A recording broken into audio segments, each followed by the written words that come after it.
I forgot about that.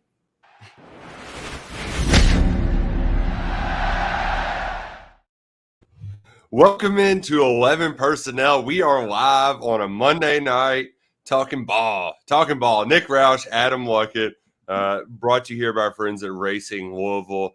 Big shout out to the girls in lavender, not purple, but lavender.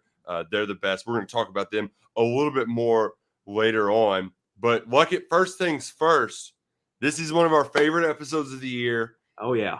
We're only 12 days away from the football season, and we're starting to get that gambling itch. And tonight, it's all about win totals, baby. Nick, how much have you looked at Saturday's card? I'm not gonna lie. I pushed it off. I'm a Game of Thrones nerd. So I watched. That was my fix last week. Last night was watching House of the Dragon. But getting back into the win totals, I'm ready for this week's card. I already know one play is definitely we got to fade Scott Frost, right? Yeah, it's just like a system play. It's just automatic, auto bet. I'm not gonna lie to you. I sat down today and I wrote down between week 0 and week 1. I wrote down 22 bets. So that is where I'm at right now. So I'm in full form, ready to roll. So now the best thing I think we do, our picks week by week is very live and die by live by the sword, die by the sword. But this right here, good little track record here, Nick. And I think we're going to talk about Kentucky scrimmage first, and we'll get into that, and then we'll get the picks. But last year, I believe you went 4-1 on your 5. Yep. And then I sent out 10 total. I went 8-2 on those. 2 years ago, I did this, went 9-1. So I'm walking in here on a 17-3 heater. So this is either going to go. It's going to go one of two ways. Either the heater is going to continue, or I'm due for a 2-8. So let's see how the dice roll here. But the best episode I think we do all year is the season win totals, and we get to show our degenerate colors, which is really where we thrive. Yeah, and we've got some doozies of picks ready to rock and roll. But like you said, we're not going to just be talking about our gambling picks. We're also going to break down the scrimmage, and we're going to take your questions, comments. That's the beautiful thing about doing these live shows. We're going to have live shows every Monday night at 7 p.m. Write it down. Whether it's this show, there's going to be a lot of the KSR football podcast. Next week, we're predicting Kentucky's season win total with all the KSR staffers. So just go ahead and get this in your mind, right, to be able to check out the KSR YouTube channel each Monday night, 7 o'clock. Be right after Mark Stoops' call-in show. So shout out to all the folks listening from Lexington to Somerset to Nashville. Really fired up from this. Boonville, Kentucky. So any questions you got, hit us. We'll try to touch on them from time to time throughout. But let's first start at Saturday's scrimmage. The second of two, really the most important one, because I'm not going to lie, the first one didn't feel like we got a lot out of it just because they were holding so many guys out offensively. And of all of the things that I learned I think the offensive line, figuring out who was in that first 5, that's what popped to me the most, because going into this week, Rich Scangarello said, if I want to know anything, I just want all my guys to be playing at the same time. Yeah, it felt like the first scrimmage was a lot of trial by fire, throwing stuff at the wall. You had 3 starting offensive linemen that did not play. And in one position you had an unsettled there left tackle. So you really only had Eli Cox out there fighting against Kentucky's front 7. So I think in this scrimmage, we're not there to watch it, right? So we can't tell, but you got the old classic defense wins one scrimmage, and it sounded like the offense might have won the second scrimmage. And so I think that, the big takeaway to me was Will Levis was out there, and by all accounts, all the intel we've uncovered is that he played well in the scrimmage, and that's really what you want to see. There's still some Ramon Jefferson buzz building. Throwing darts to Denke. That we're just watching on a loop right now. If you all are just listening to it, but that, it was an impressive touchdown catch. Key had a big one. I think Barryon Brown had another one. Tight ends caught a lot of balls. The pass offense, it sounds like it got a little bit into a rhythm. Yeah, my biggest takeaway is just the tight end position. all signs are pointing to it being a big part of the offense. So all you tight end stands out there, I think, are going to be very happy with how this season shakes out. Jordan Dingle's kind of the guy here in the last week that's really kind of popped on the offensive side of the ball. Redshirt freshman out of Bowling Green was a significant recruiting one, Nick. If you go back, there was a time where Kentucky didn't think they were going to get him for a long time, and then they kind of closed on him in November, a month before signing day. Purdue was in big on him for a while. He had a legitimate written offer from Ohio State. Vanderbilt was a player in his recruitment for a little bit, but that was a big win, and he's making a splash here. But the thing that Jordan Dingle kind of has, 6'4", 235, 240, but I think he has the athleticism to be kind of a playmaker and field stretcher as a passing threat. So I think he brings some stuff in the run game, but he's a two-way tight end. He can do some stuff. He can play in line. He can play off ball. So I think that he really got some people excited there at the Joe Kraft football training facility. And so he's going to be a guy, I think, week one for me, I'm really going to have an eye on. And just that tight end rotation in general, how do they get the snaps, and what does the snap count look like for those guys? Well, and Dingle in particular, he that tight end group has a lot of guys that specialize at one good thing. Right. Brennan Bates is getting his nose in there and blocking the hell out of people. Isaiah Cummings is your pass catcher. Keaton Upshaw is another big target pass catcher. Dingle feels like he can do kind of all of those things, which makes him more of a candidate to be that every down, reliable, go-to tight end. So his emergence, I think, is significant, and it also speaks to kind of the pop that you're seeing from Kentucky's latest recruiting efforts because, I was at the Louisville kickoff luncheon today, and Mark Stoops is hinted around at it, but he was pretty clear, like, this is the best recruiting class we've had, this latest one that just came in, So yeah, the stars are starting to show up on that depth chart. Yeah, I think that's a very good sign. We can get in that class of 2020, but it's a big year for a lot of guys in that class. You're looking at like a Justin Rogers, Josiah Hayes, Trayvon Ripka, a Jaton McClain, Andrew Phillips getting a chance potentially be a starter. Carrington Valentine, I think it's a big year for him. Isaiah Cummings, I think it's a big year for him. It's year 3. They need to play to that ranking, right?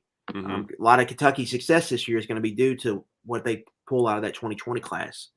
But I think a real good sign is these last 2 classes, like 2022, these true freshmen are looking like just a different breed of cat. Yeah. A lot of these guys seem like they're ready to play right away. I think they've hit on some lower rated guys when you look at what Josh Caddis has done already. And then 2021, I think, is important to recognize. Dingle's one. Jagger Burton's pushing for playing time. David Wollabaugh might be your starting left tackle as a redshirt freshman. Maxwell Hairston got some props from Stoops on Saturday. That was a surprise. Yeah. So you got some guys there where that's not as highly as rated a class, but you got some guys really pushing, making stuff happen. So I think that's a positive development as well. Well, let's go back to the Big Blue Wall because that was kind of my one big takeaway. We heard that Jeremy Flax from Rich Gangarello, he had kind of walked down that right side, but what's left on the left side of the line? Well, Kenneth Dorsey, he's kind of banged up right now. It sounds like that might be something that lingers into week 1. We're not sure yet, but either way, that doesn't matter as much because Jagger Burton is such a badass. He was pushing for playing time regardless. But at that left tackle spot, it was 3 guys playing for one spot. And in an ideal world like it, I think you have either Wallabaugh or Buford went out the starting job. Keontae Goodwin gets some reps at left tackle through that first month of the season when you're playing your Maxions and whatnot. And then he can kind of emerge as a starter halfway through the season. He played at Charlestown High School last year. No offense to Southern Indiana, but those Hoosiers don't know what the hell they're doing on the football field. Sorry to our listener in Georgetown, Indiana. But he needs the reps. I mean, he told us he's just never hit. Right. Like he hasn't been able to hit. It's a different level of ball he's playing right now. Exactly. He's finally getting to block people's sides, so he needs to get those reps. And I think a lot of us expected it to be Buford. And that Wallabaugh. I think the coaching staff expected that too. Yeah. And Wallabaugh was going to be this swing tackle that could fill in for Flax at right or whoever at left. But instead, Wallabaugh was getting first reps with the ones. Buford backing Flax at right tackle. And I don't think that's great. Look at because I don't, Wallabaugh, while he is versatile and I like him as a long-term prospect, don't think of all the positions I ever saw him being starting left tackle as a redshirt freshman. Here's where I'm at here. Like, my focus is not on left tackle. I know Kentucky's good guard, center guard. I know they got 3 guys they feel really good about. If Jeremy Flax is good, they can figure out left tackle. Like, they can scheme around that. That they can do things to give that guy help.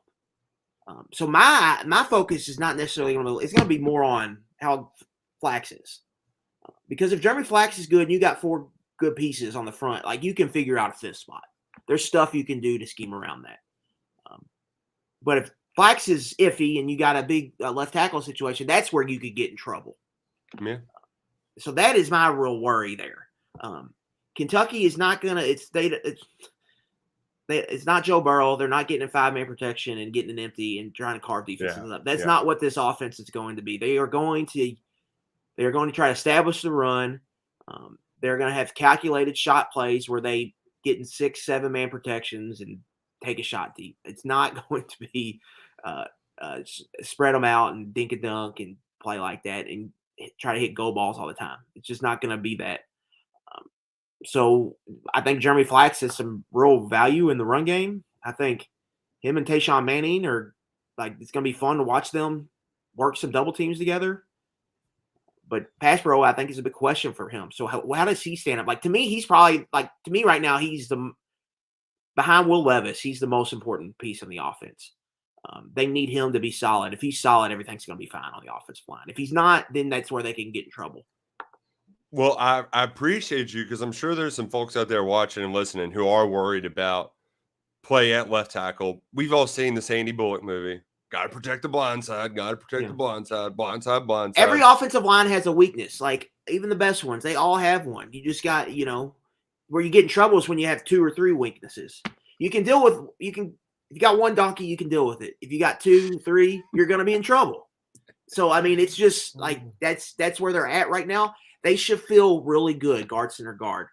Like, Horsey and Tayshawn Manning are as good as a pass protection guard duo I think there is in college football. They are going to be very strong up front, up the middle. It's going to be at the tackle where the questions are. And if Flax is solid, where they can depend on him, they're going to be fine. But if he's not, then they could get in trouble. So watching him the first few weeks is really, I think, one of the keys early to Kentucky to see how they're going to operate. Yeah, and I think with this left tackle spot too, as one of the commenters put it, like, they are young, but they've recruited very well. This is only a 1-year thing. Like, long term, they're still in great shape. Tackle recruiting is not going great in 2023 class, but they got Keontae Goodwin and Nick Hall in this past class. Like, that is a pretty good haul at tackle. Right. David Wallaball is already making a push for playing time as a redshirt freshman. You're still going to have him for a long time. You got Jagger Burton on the inside. John Young, I think, is a guy that they think could potentially be a quality starter for them next year. Eli Cox should be back next year, and then Kobe Keenum's coming in.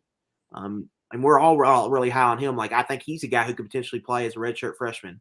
Going to have that type of build. So they're still in great shape, I think, along the offensive line. It's just they got to figure out this tackle situation. But if they figure it out, like one of Buford or Wallaball, like, you're going to have them for a while. Buford's 3rd year in the program. It's Wallaball's 2nd. So this is not, it's not just it's not a Band-Aid that's getting ripped off after this season. It's just they got to figure out, maybe there's some growing pains in the first 5-6 weeks, but long term they could be fine. After that, it's just getting through these and figuring out where you're at right now. Yeah, and as one commenter put it, you kind of need to invest in Keontae Goodwin some earlier, but you don't want him to get swimming. You don't want it to be a Carrington Valentine situation where the confidence is shot by the time you get to the real good guys. Right. And in Wallaball, he's a good athlete. He comes from offensive line family. His father was Tim Couch's center for a while with the Browns. He played in the Super Bowl with the Patriots. His brother was a multi-year starter at Duke. Yeah. So, like, he's got the chops. I like we have the old he used to play hockey in high school too. Like that was Yeah. his first sport. So he's got pretty decent feet. He's a good I athlete. mean, he can blow looks some like a dudes left up. tackle. Long hair, 6'5", 6'6", a big body, can move. Like I think there's Yeah. a lot of stuff to like with him. He's just a little young, but Yeah. Yeah. we'll see. So, but I think to go back to your other point, most of the concerns are in the pass protection area, whereas running the ball, you mentioned Ramon Jefferson off the top. I don't think it was purely coincidence that we've been hearing more Ramon Jefferson buzz ever since our boss Matt Jones shared that Chris Rodriguez is likely out 3 to 4 games. We're still waiting to hear final word. We'll get that from Mark Stoops Yeah, a probably week from Monday. today Yeah. during his Monday press conference. But there's been a lot of back and forth on is it going to be 1 or 2 games? Is it going to be 3 or 4? We'll wait and see. Sounds like it's going to be 3 or 4. But I don't think it's all just here's a bunch of spin. We're out with Rodriguez, but we've got Ramon Jefferson.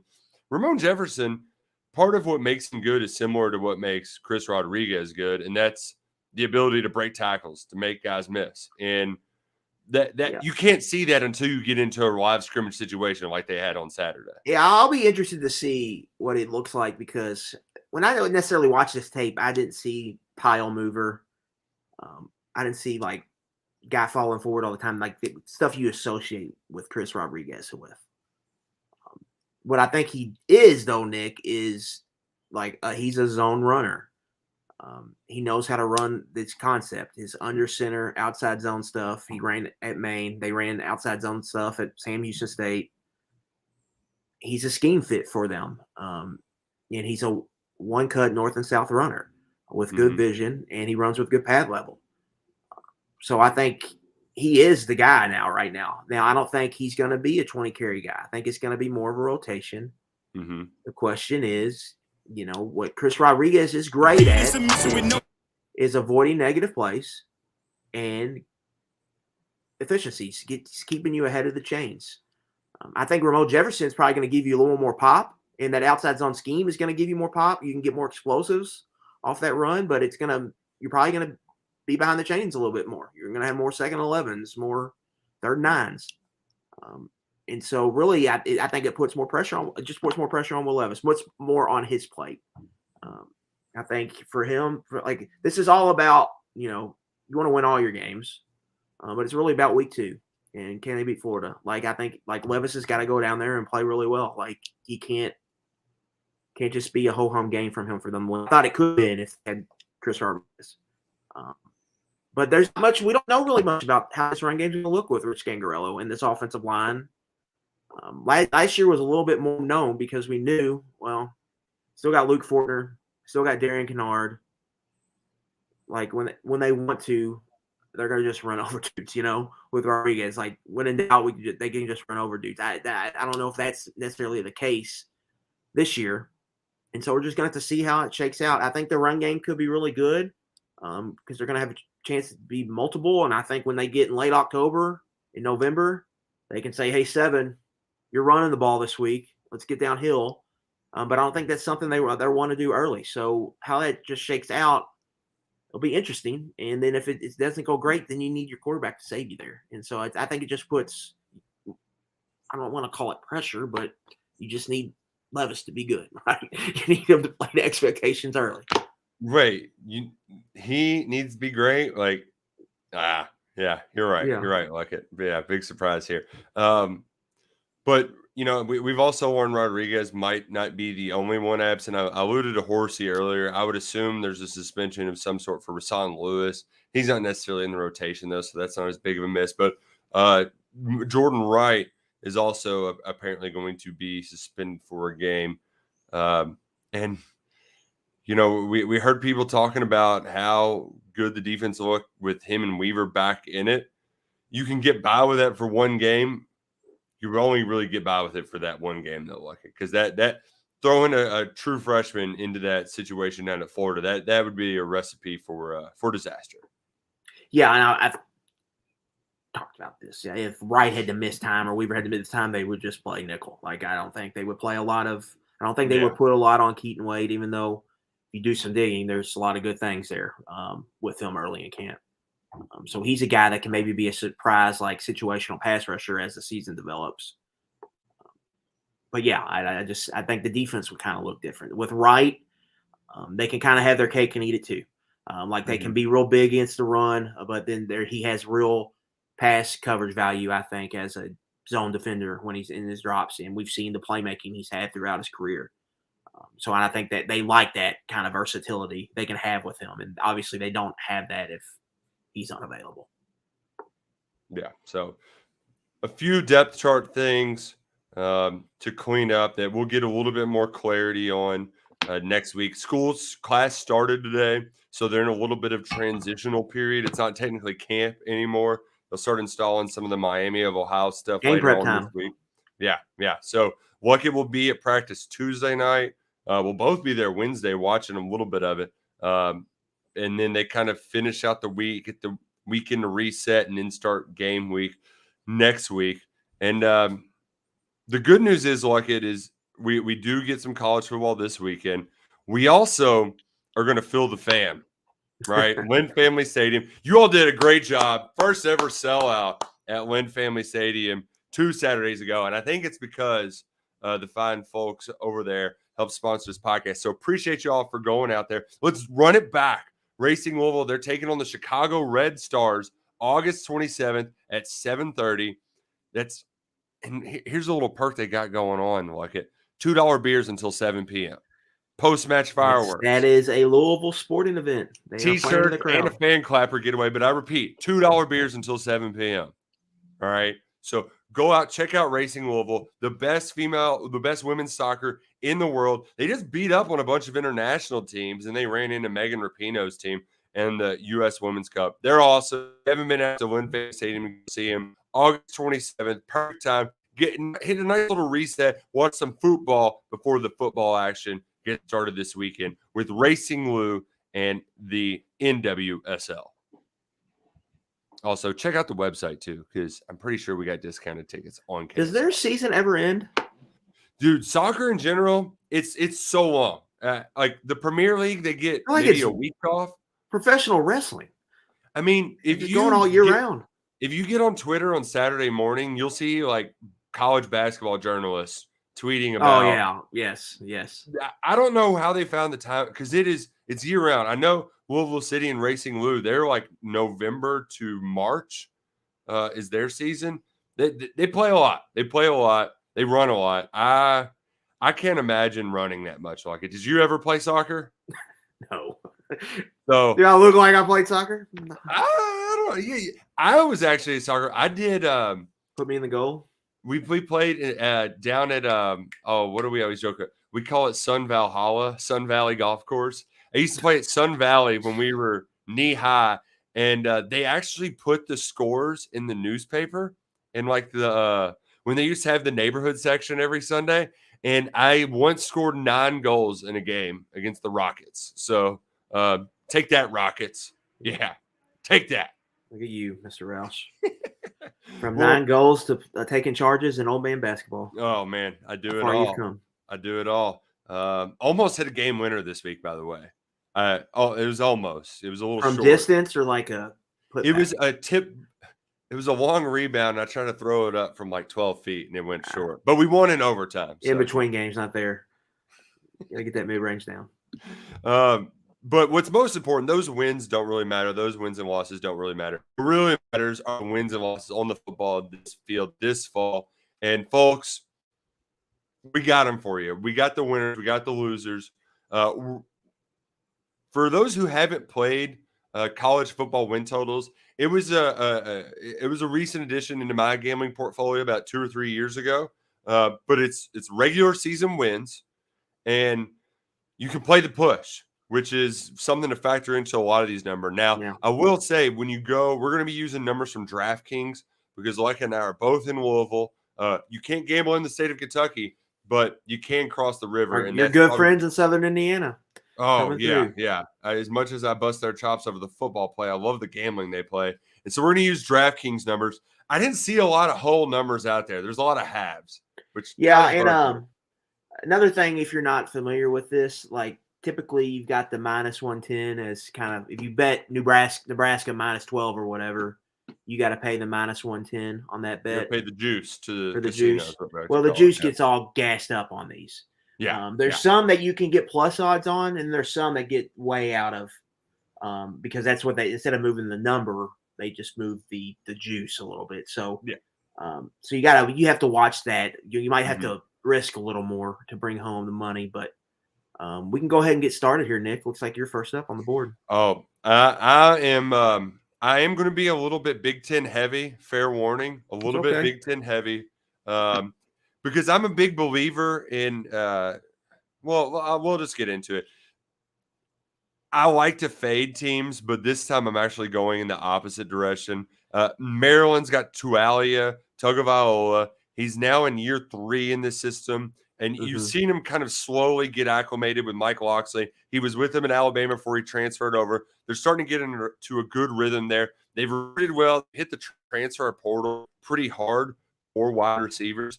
And the thing you got to do when you're making these picks, too, you got to check the schedule. And their schedule is very beneficial because not only do you have an easy out of conference schedule, your most challenging non-conference is hosting SMU. You can start the season 3-0, so you're halfway home.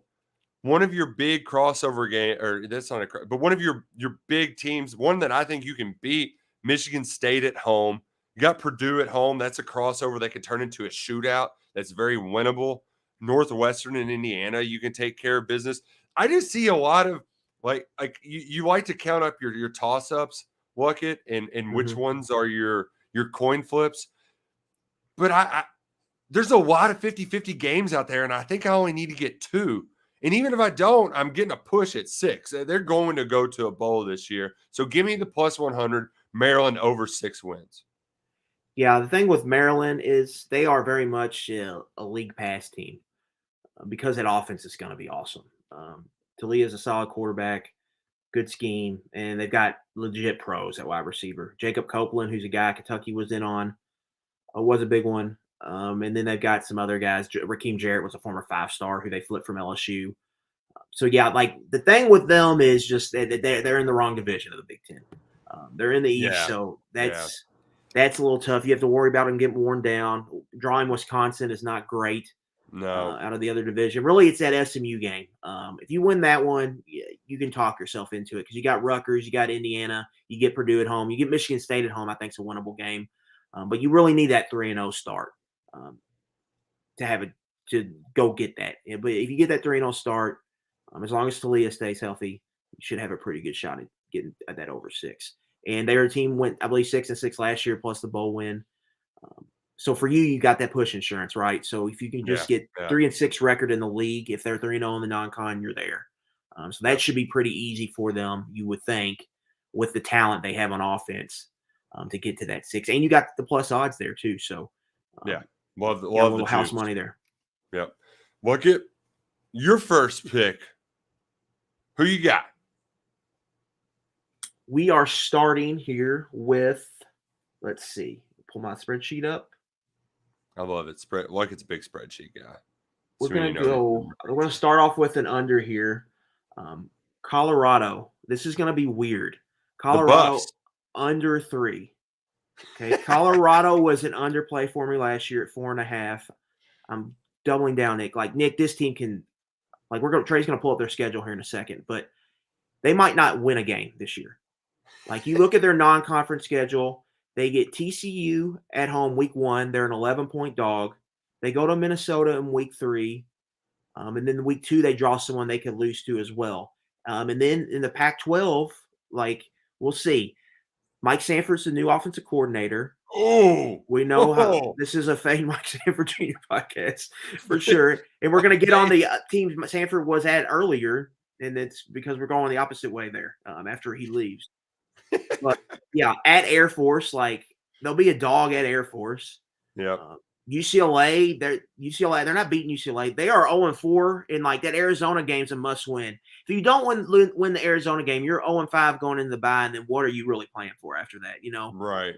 And so like I just feel really good really good about this. And then they end with a tough stretch at USC, at Washington, Utah.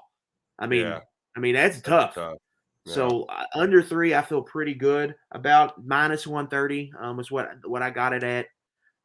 I just feel like you're looking at that schedule, and it's hard to pick out 2 wins, let alone 3. I think an 0-12. I think an 0-12 campaign is on the table there for CU.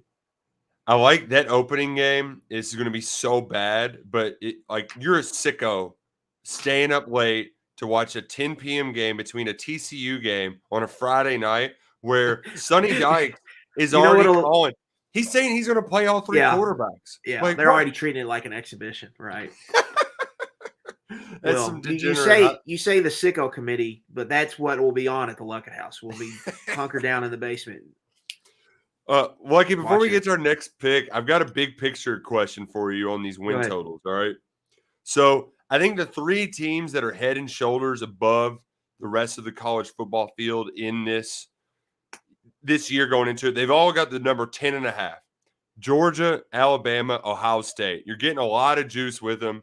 If you got to take one of them, and you feel like you're going to hit this over no matter what, they aren't losing more than 1 game.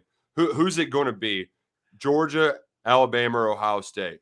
Ohio State, because I know if they have a QB injury, it won't matter because they got another 5. I mean, the kid they got behind CJ Stroud's pretty good. Whereas Georgia and Alabama do not have that as much.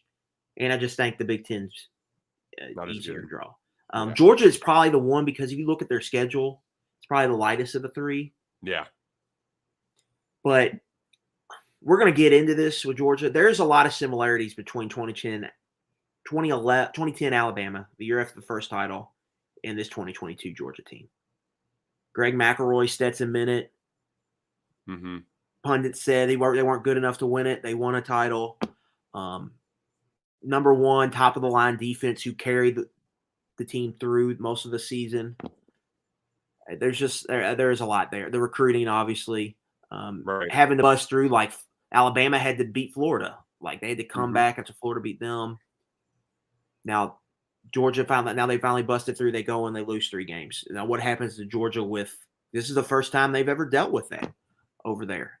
So I think that's if I was to bet an under, they would be my under on that 10.5 for sure. And then Alabama, Ohio State, I feel pretty safe about both of them going 12-0, 11-1.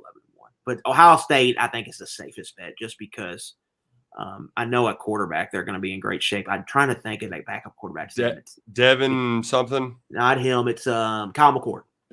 Yeah, there we go. He was a 5-star who was on my potential Kentucky transfer portal watch list, but with Quinn Ewers leaving, that job's going to be his. Well, unless the kid coming in behind them.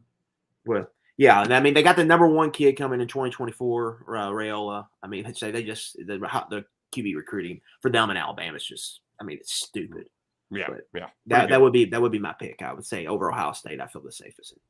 Okay, good to know. All right, I'm gonna get back to some of my picks, and this is my favorite thing to do. It is which team overperformed last year and is going to come back down to earth in year 2. Last year, my pick was Indiana, and it was the easiest pick in the history of picks. I think they went 4-11, and their win total was like 6 or something. I mean, I think it was 7.5. Yeah, I mean, it wasn't even close. And I even kind of like I might take Indiana under 4 wins this year. Like they're going down to the tank. There's a couple teams I feel that coming to this year. One of which is opening the season in the backyard brawl. That's Pittsburgh. The quarterback is named my quarterback for the Pittsburgh Steelers, Kenny Pickett. As much as Narduzzi was a defensive guy, like that's not how they won games last year. They won it by scoring a lot of points with Kenny Pickett and the best wide receiver in college football. Well, both of them are gone. Jordan Addison's now at USC. And if I'm not one of those that believes in the ACC being this super conference that's got 5 top 25 teams. They're garbage. They don't play real football in there. It's patty cake. When they play real grown men in the SEC, they get punched in the mouth and they fold like a chair every single time. But with that being said, they're still in that league. They're going to lose some ball games. They're going to lose some one-score games. If we had done this podcast 2 weeks earlier, I would have probably had Wake Forest in this position. Yeah, they were in mine until the number changed with the Hartman. The Sam Hartman news. But these overinflated teams like West Virginia, Neil Brown, he's really been working towards this year. If you get a good JT Daniels cooking up between that, I know you get Tennessee at home, but you lost that game on the road last year. Like there's a lot of loss opportunities on this schedule. That game at Louisville, as much as we like to disown Louisville, like that's a huge, huge game. No, at Louisville, at North Carolina is a tough little back-to-back stretch there. Yeah, and even if it is coming off a bye week, so I'm just in total fade Pitt, get them out of here. If they get to 8, like I could see them going 8-4, but a 9-win Pitt team again, not in the card. You can have your answer on Friday, that Thursday night. If West Virginia wins that game, it's not going over. Like it could be done at that point. Find out early. Because they could very well be 2-2 in the non-con then if Tennessee, West Virginia. So yeah, I mean, like two things I really look at, Nick, when I do this is schedule and really like recruiting. Like how good is your roster? You know, if I'm going to put my money behind a team, I want a team with a good roster and a schedule with a bunch of winnable opportunities. With Pittsburgh, like the recruiting it's just not that good. I mean, they do a great job developing and turning players into good players, but like they caught lightning in a bottle with Pickett last year. And so you turn around this year, Narduzzi's already made some dumb comments about wanting to run the ball more when they couldn't run the ball at all last year. 2 tricky games, but West Virginia, Tennessee to start. I think that you could see it. And let's not act like Keaton Slovis has just been the most durable quarterback ever. He's gotten injured every year he's played. So what happens if he has to miss a couple games? Mm-hmm. I don't think Pitt's threatening there in the Coastal this year. So I think that's a safe bet. And if you get even a 3-1 record non-con, then you just need to get to the 8-4 number so that they can still go 5-3 in conference and still hit the under. I mean, that's you would take that today. I like that play. So many scenarios. So give me Pitt under 8.5 wins. Luckett, who you got up next? Yeah, I'm going to stick in the ACC here. I'm also sticking in the Coastal, a team I think's just getting slept on big time. And they had a bad year last year, but they made some changes. North Carolina over 7.5 at plus 115. Ooh. North Carolina is the most talented team in that division, in my opinion. They had 3 consecutive top 15 recruiting classes. Drake May was announced as a starter today. He was a top 50 recruit. They flipped him from Alabama. I just think I think it's a perfect bounce back spot for this team. They were really disappointing last year. People are fading them because they lost an NFL quarterback. But I just don't think people realize how talented this roster is. I think changed coordinators. Gene Chizik is not the greatest, but I don't think they could get any worse on defense. I think they could take a pretty big jump on defense just because of the talent alone. I think Mac Brown's probably a little motivated now to prove that this is not going to go the wrong way. And just with a team with this talented in a division that's not very talented, the ACC Coastal, all you got to do is get 84. Now, what's weird here is this stretch at App State, at Georgia State. But if they win those 2, I mean, you're golden here. Virginia Tech should be a pretty comfortable win at home. You get Notre Dame off the bye at home. At Miami's tough, but at Duke, that's a pretty good win. You get Pitt off the bye. Then they play week 0. I love the teams that get that double bye. I think that helps a lot. At Virginia, at Wake Forest, you don't feel crazy about or too terrible about. And even the NC State, I know people love NC State. North Carolina had them beat last year until that crazy comeback at the end, and they just have a better roster, Nick, than everybody on here except Notre Dame. I mean, they're going to have a better roster when they walk into a game 11 times.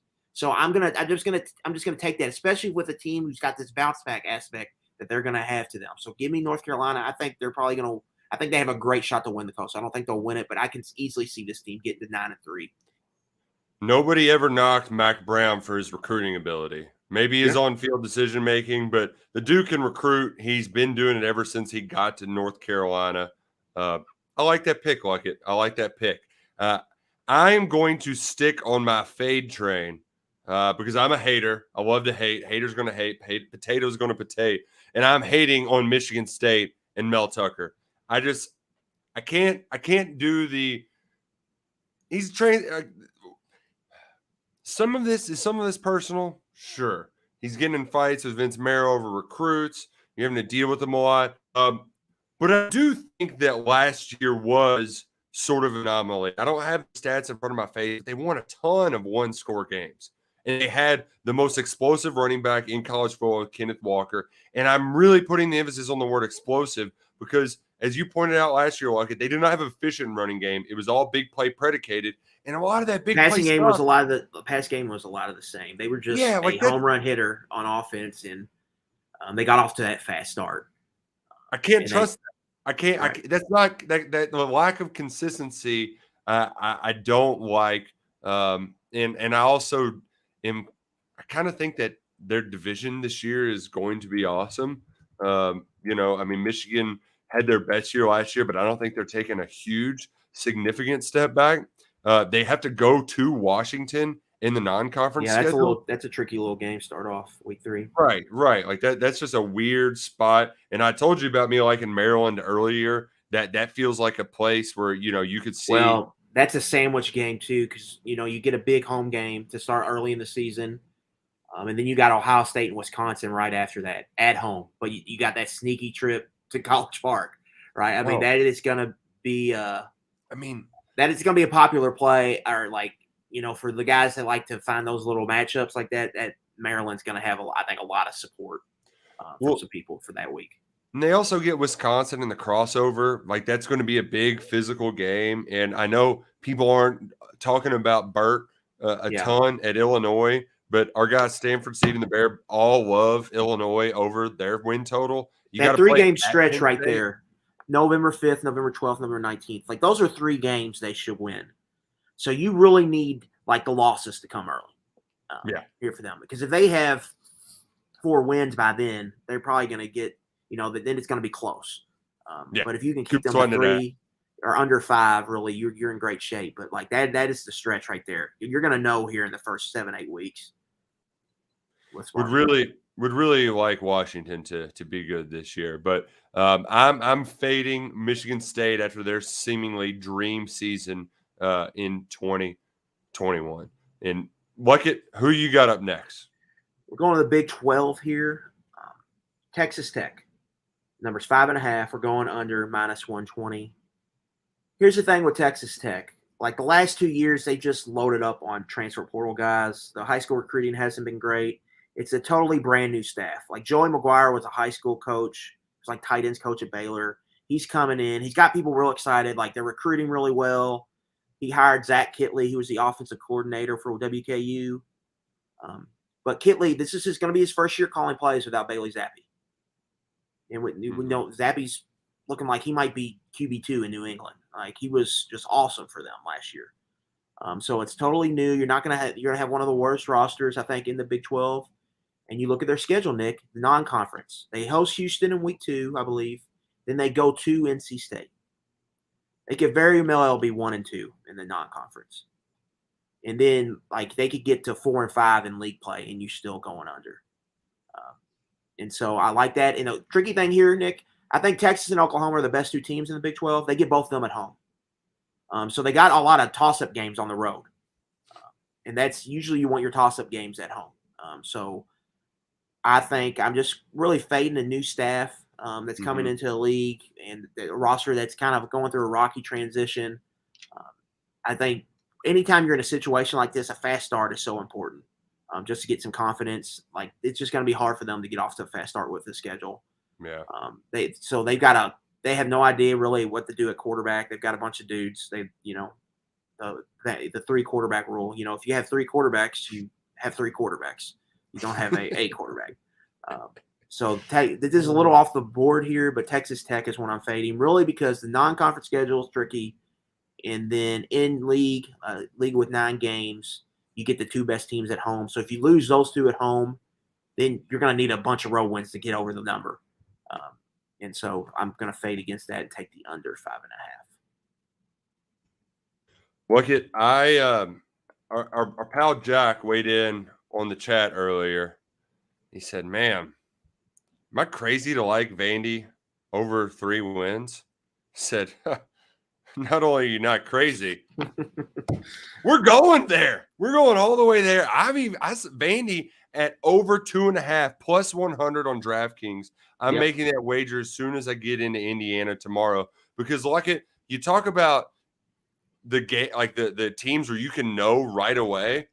We could be learning this Saturday in week 0. Yeah, when they are 6.5 point favorites. No coach will call it a must win, but for the gamblers over 2.5, it's a must win at Hawaii week 1 after dark or week 0 after dark. Excuse me. So the thing here with Vandy is like, tell me the wins, Nick. That's what I want to hear. What are the 3 they're getting? So you get Hawaii and you get Elon, right? Mm-hmm. I can see them somehow. No, I cannot see them pulling an upset. I don't know, but they can go to Northern Illinois and they can win that game. And who knows if they're on a roll? Wake Forest might be without Sam Hartman. They could win there, and I think Missouri is going to flat out stink.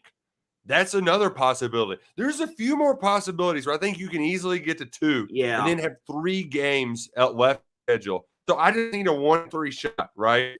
Win at Missouri, 1-4. You can beat South Carolina at home. 1-4 shot to win one of those games, and one of those is Maction. I can see this happening, especially because last year they didn't know what to do with their quarterbacks, and Ken Seals was not the guy. He's just not good enough. They needed to have a guy. They picked Mike Wright. He can run around. If he stays healthy, he can do enough to just go out there and win a game, making some dumb plays. We saw him get 2 kind of garbagey touchdowns against Kentucky. Yeah. There's enough there. There's enough there for me to like. Stuff happen. This was on my short list. I didn't end up putting it on there. Like, you feel good about them getting 2 wins, and the number's 2.5. And they got the double bye. So really, there's 3 games here I'm looking after that. It's Northern Illinois, and then it's Ole Miss at home after the bye. Ole Miss we don't really know. Ole Miss could be awesome. That Ole Miss could be a total mess. We don't know what they're going to look like. Then at Missouri after at Georgia and Ole Miss is tough. It's going to be tough for them. But they get a bye and they get South Carolina at home. And, Shane Beamer will probably be on 38 interviews that week. He might not be able to coach his team in practice. And they played South Carolina really close last year. They damn well should have won the game. Zeb Nolan had to come in and had a crazy drive, like the best moment in his career. Those would be the if I had to bet, the real bet would be if you could get odds on an SEC win. You're probably going to get some decent more plus value, and then bet an SEC win. They're due for sure.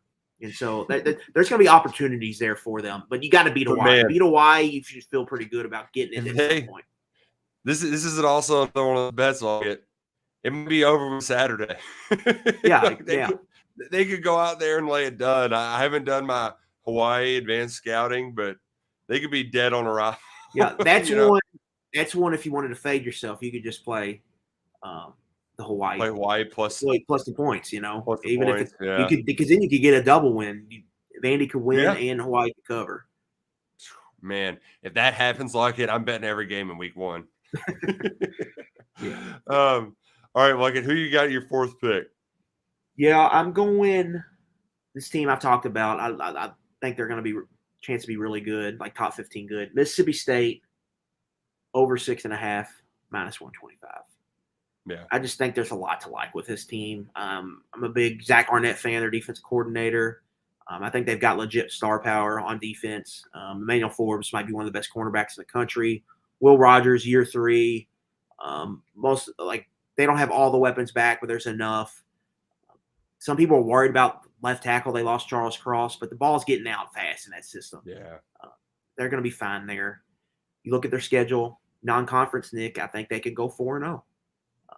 They have to go to Arizona, but Arizona's pretty bad. And then they get Memphis at home, but Memphis is a team they should be able to handle. And then they have the FCS game and one other, I think, group of 5 team. So that's 4-0 right there. I'm projecting. Bowling Green's game they should handle. Yeah. So then you need 3 SEC wins to go over.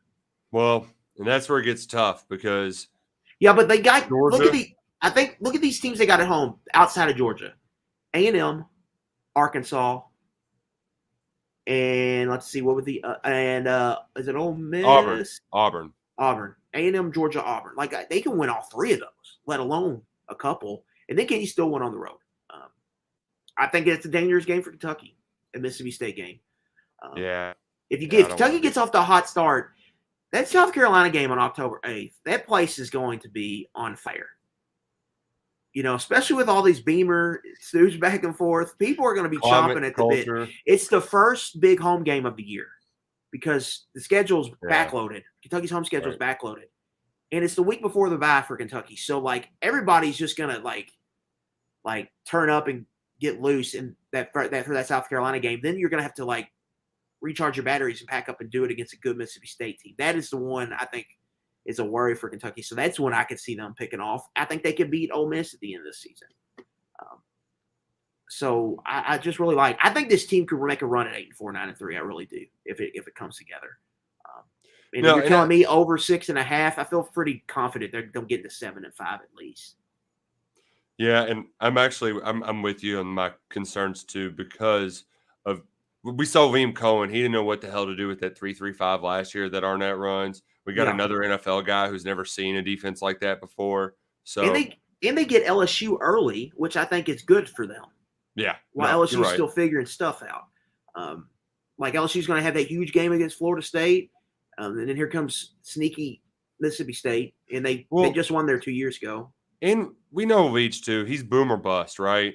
They're going to beat somebody you weren't expecting them to beat, and they're going to lose. They're going to get upset by someone.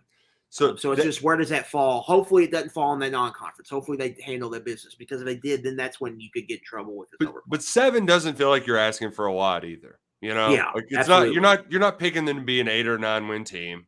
Picking them to win 7 games really should be par for the course. You're asking them to win 3 or 4 conference games, really. Go 3-5 or 4-4, and this is an overcash. With the 3-year starter quarterback in the league system, we saw what he looks like when he gets in his own. They should be able to handle that just fine. I'm probably going to play that as well.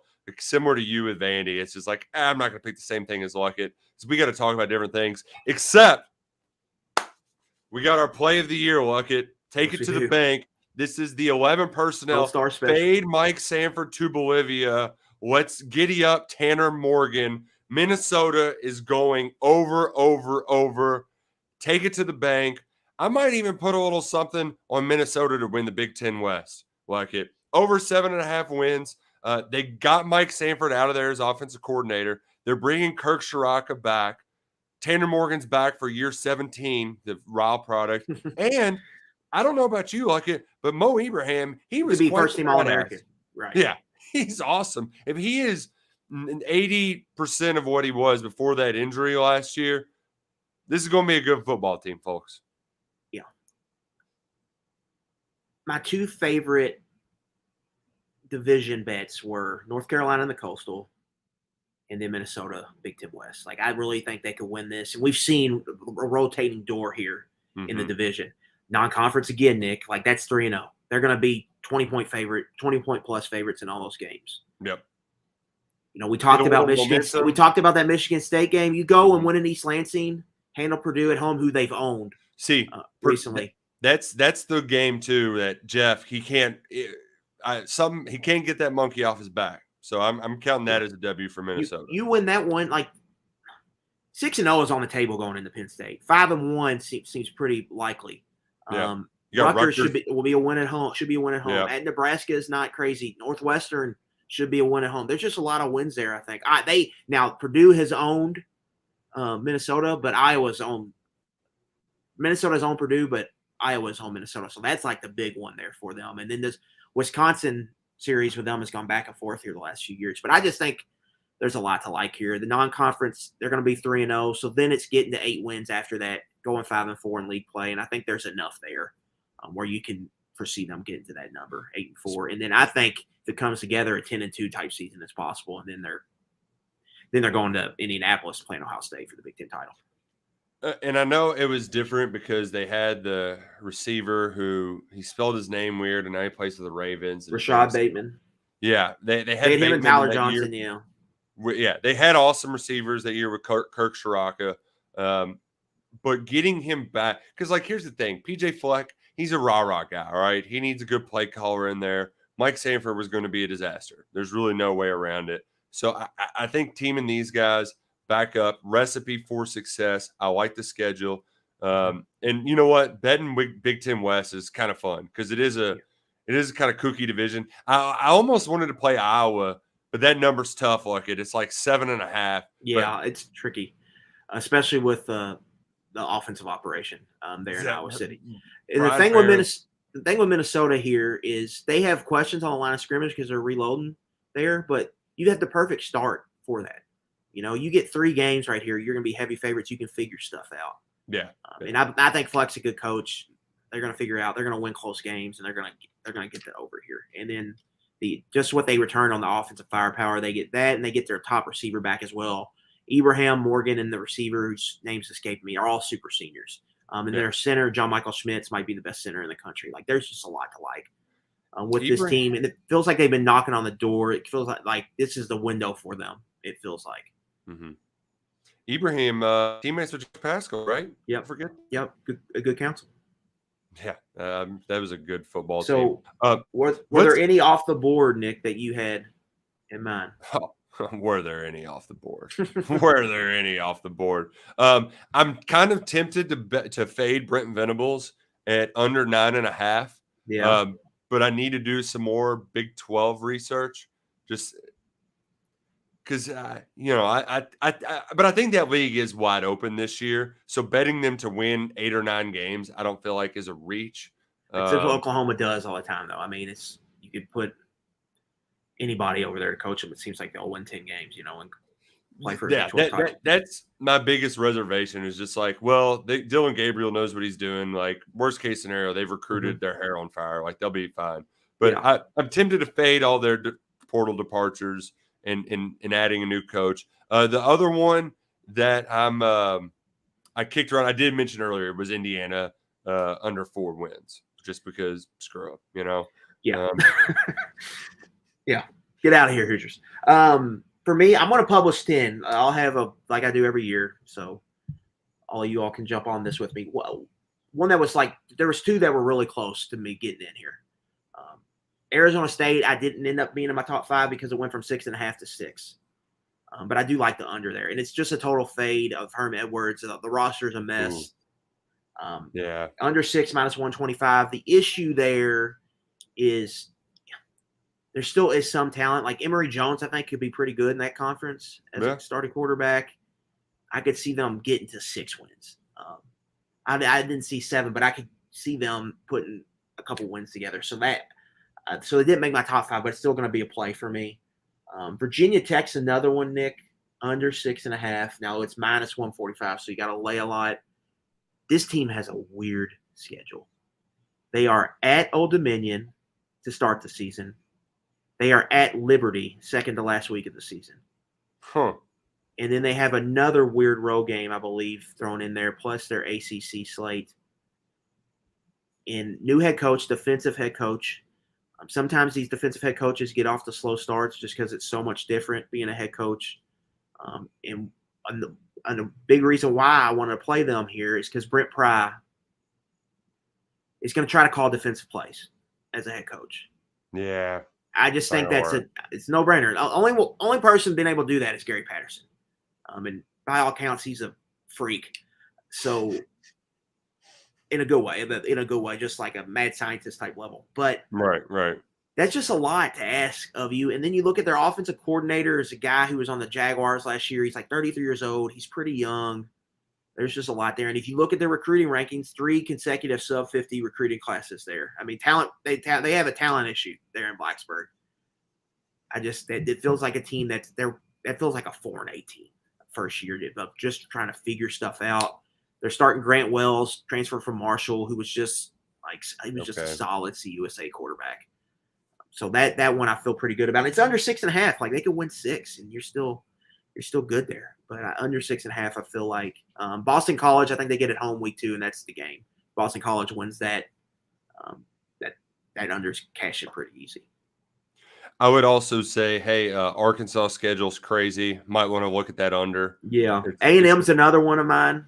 I just like A&M. I know Jimbo's a hot topic, but I think their secondary is really good. Their defensive line is just going to figure it out with all that talent. Devin Achane, I think, might be the most explosive running back. Like, if you told me to pick someone off the wall a little bit for SEC Player of the Year, it would be him. I could see him behind a really good O-line, like going for 1,600 yards on the ground or something in Jimbo's scheme. And they just got, the talent is just obvious. So it's 8.5 for them. They get South Carolina and Florida out of the East. That's 2 games they should win. Right. They get Miami at home, but they should be 4-0 in the non-con. So that's 6 wins right there. Then you just need 3 wins against the West.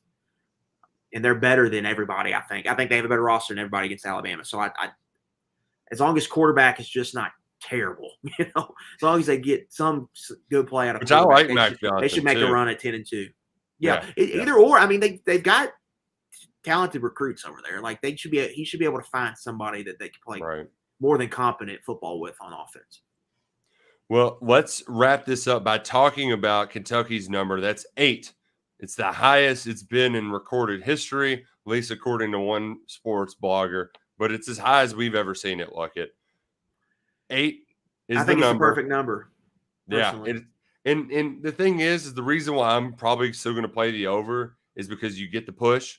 But if Will Levis is healthy, 8 feels like the floor, because even though I will concede that Louisville's a little bit better, you're still getting them at home. You can stack up a bunch of wins early on in the season. Like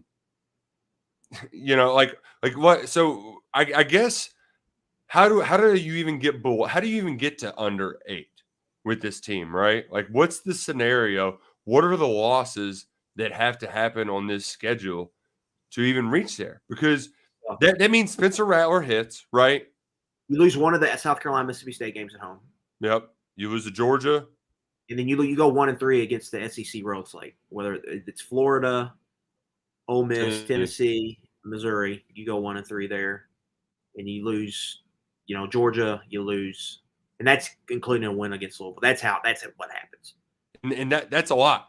And I just can't see that in my head, because I think a lot of things have to go wrong to get to a 7-5 season, and I think it is with the quarterback. Yeah, I think 9-3 is more likely than 7-5. Like, I would be pushed to over if you asked me to play it. Like 8-4, I've gone back and forth between 8-4 and 9-3 as a record, just because I think there's just some holes there in it's new coordinators, just a lot of change, a lot of moving parts. But I think 9-3 is a fair and reasonable expectation. And if Levis really, the closer we get to the season, the more I'm just like, he's got to be, if he's a star, they're going to be awesome. Like, they are going to be awesome. But if he's not, they're just it's just going to be, because I think they're going to be really good off. It's just what you do in close games. That's really what it comes down to. And I think overall, the more I look at this, Nick, like between Tennessee, Florida, and Ole Miss, got to go to get to the Georgia game with stakes. You need to go 2-1 there, win 2 out of 3. Like, I don't think Florida's a must-win, but it eliminates room for error if it's not. And then it depends on if Georgia loses a game, because if Georgia loses a game, then you have some wiggle room. Then you can lose 2 conference games and still get there, and you can have the tiebreaker over them potentially. But if not, that means you got to beat South Carolina, Mississippi State. You got to take care of home field, and you can't go to Sleepy Furrow Field there the week after the Tennessee game and lay an egg. Like, that would that's the blueprint right there. But if you can win, like if you can beat Florida in week 2, it really sets you off great. Great start. Then you get Rodriguez back, and you're going to go to Ole Miss feeling good about yourself. Yeah. And it's their first real challenge playing you, and you've already been challenged, and you got an extra weapon back that you didn't have in your first big game. Yeah, there's one stat that I want everybody to keep in mind when they're making their season predictions. No Kentucky coach has ever won at Tennessee and at Gainesville in the same season, and really lucky, a lot of this year is going to come down to how well do they do in those games and how well does Will Levis play. I appreciate all of you all for listening to us all off season long. and getting in the nitty gritty of things. But this is now it's time to have fun. And how good do you do against your rivals? Like it's not that hard. Yeah, a lot of it. I saw someone tweet the other day, and it's like it was an NFL person, but it was pretty simple. It's like we overcomplicate it. It's a lot of times is how good is your quarterback? Can your guys get open, and can your guys cover their guys? I mean, that is really kind of what the game comes down to a lot of times. It's those three. If you could check two of those three boxes, you're gonna have a pretty good chance to win. If you can't, you kind of the thing stacked against you. But I think that's a lot of. I do think like the confidence we're seeing from Mark Stoops. I think it's a lot tied into this quarterback. And they've got some real talent. I think young talent on offense, and I think he feels pretty good about his defense. So if Rich Scangarello is an ace up the sleeve, and you got an NFL quarterback in year 2 in a similar system, I think that's where this thing could really take off. But we're just gonna have to wait and see. We don't have to wait much longer, though, Luckett. We do not have to wait much longer. We appreciate y'all hanging out with us live on YouTube. As always, subscribe to KSR Digital. Please hit that button. We appreciate it. Appreciate you chatting along with us. More gambling content coming later this week. Yep, pick 3. We're back. We dabbled last year, but we're invested this year. So into every week, we're gonna have our 3 best. I guess we're sticking with the same format. 3 best locks. So make sure you check out. I believe we haven't hammered out the details. Or Thursday. There you go. Yeah. Thursday. So YouTube page, smash that subscribe button. You're getting all the video content. Like you don't need ESPN, you don't need FS1. Nope. You don't need to Peacock until Big Ten goes over. This is all you need. KSR YouTube channel, and then you can just go to the KS bar to watch the games, and there you go. Like you don't need much else. That's all you need. Pull the cord all the way. We appreciate Racing Louisville for sponsoring this. Appreciate y'all following along. For Adam Luckett, I'm Nick Roush. Go Cats and go Kroger.